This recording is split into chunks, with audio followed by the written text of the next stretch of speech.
অনেক কষ্টের পর আলহামদুলিল্লাহ আজকে একটা 3 লাখ টাকার ইভেন্টের ডিল সম্পন্ন করলাম। আর একটা ফুচকার ইভেন্টের জন্য তারা কেনই বা 3 লাখ টাকা আমাকে পে করবে, চলেন সেটাই দেখাই আজকে।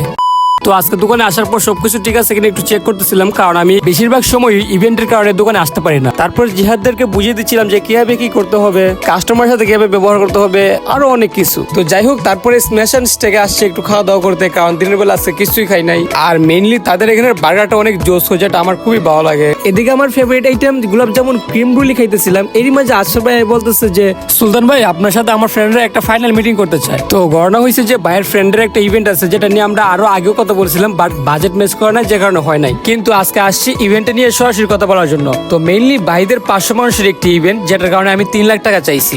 আর এখানের ফ্যাক্ট হচ্ছে ইভেন্টটা হবে 2 দিন।